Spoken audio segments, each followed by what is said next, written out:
It was a cold, rainy night when Sarah decided to take a shortcut home through the old forest.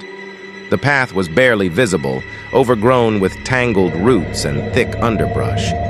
She had always heard the stories about the forest, stories of people who entered and never came out, of ghostly figures that lurked in the shadows.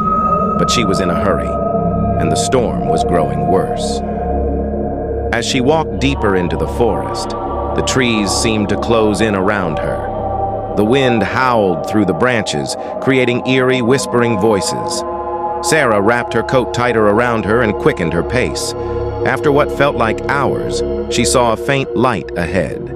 Relieved, she hurried towards it, hoping it was a house where she could find help. When she reached the source of the light, she found an old, dilapidated cabin. The windows were boarded up, and the door hung crooked on its hinges. But the light, an old oil lamp, flickered warmly inside. Sarah hesitated but decided to knock. The door creaked open at her touch. Inside, the cabin was surprisingly well kept, though it looked like it hadn't been lived in for years. The lamp sat on a small table in the center of the room, and next to it was an old, leather-bound book.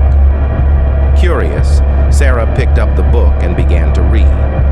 The pages were filled with names and dates, going back hundreds of years. As she flipped through, she felt a growing sense of unease. Then she saw it, her own name, with today's date next to it.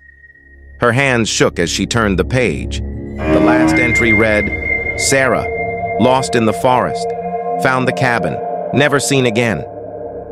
A chill ran down her spine. She dropped the book and turned to leave, but the door slammed shut on its own.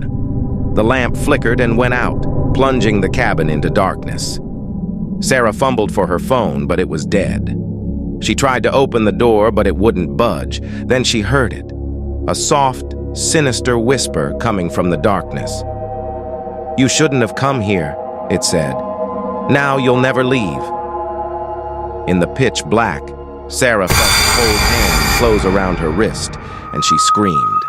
Days later, a search party found the old cabin, but there was no sign of Sarah. Only the old book remained, now with one more entry.